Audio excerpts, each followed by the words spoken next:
Thank you. Thank you for having me. So I grew up in the South. I'm originally from Little Rock, Arkansas. And I have a multitude of reasons why I do this work. I'm a sexual assault survivor. I'm a mom. I'm a wife. My family is actually here with me today. And I do it because of my kids right here. And I got into politics because of my oldest son sitting right here. He's 12, was born 2 days before Trayvon Martin was murdered. And that was my Emmett Till moment to say I must do more. And so I fight every day for them. And I co-founded an organization in 2016. When Donald Trump got into the arena, I co-founded the Equity Alliance to push back against his type of politics. The Equity Alliance is a statewide organization in Tennessee who engages through civic engagement, racial justice, and voting rights.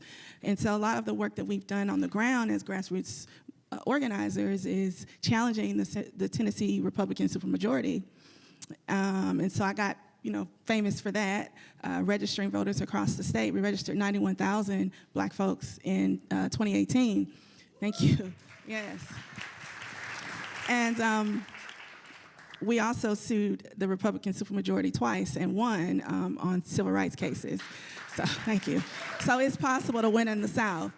But when I got into the legislature, I became what I didn't know in 2022 when I got elected. I was the only woman legislator with children in daycare and in school-age kids. And so I ended up championing childcare.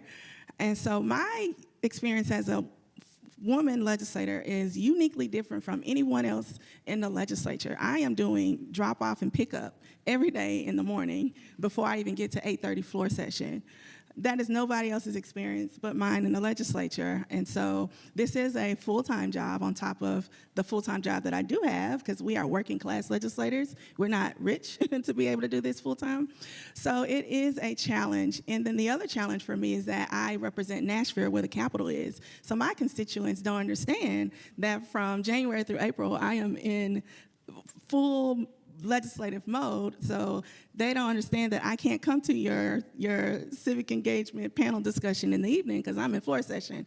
They don't care. They want Senator Oliver to show up. So those are some of the unique challenges that just particularly Black women face, in addition to all the other microaggressions. And that is a symbolic representation of what we have been dealing with in Tennessee for the past 14 years since they've been in power. It's been this slow erosion of silencing dissent, not only from where they started silencing people and constituents, but now they've shifted this effort to now silencing us, the representatives inside the building. And so what we know is that the issues that we're fighting for are very popular in Tennessee. People are on our side, but they do not want that to get out into the public. So they're very responsive to the media. So we try to leverage the media and use that as a way to get our message out. And so I think we have to continue to push back in unconventional ways in the legislature to get our message out and to leverage the media. It's a double-edged sword for social media. It is a great organizing tool to reach and democratize the civic process in reaching people who would not otherwise hear or know who you are. For example, I mentioned the walkout that we did 2 weeks ago. Had no idea that I went viral on TikTok for that. And so it's people all over the country that are seeing what's happening in Tennessee.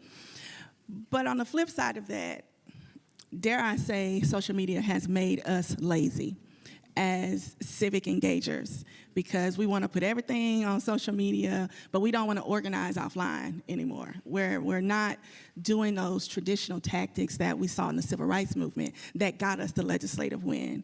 So sometimes social media can be a tool that works against us, as we see all the billionaires are trying to buy up the media and social media to silence us on those platforms. So we have to be careful about which ones we use there too.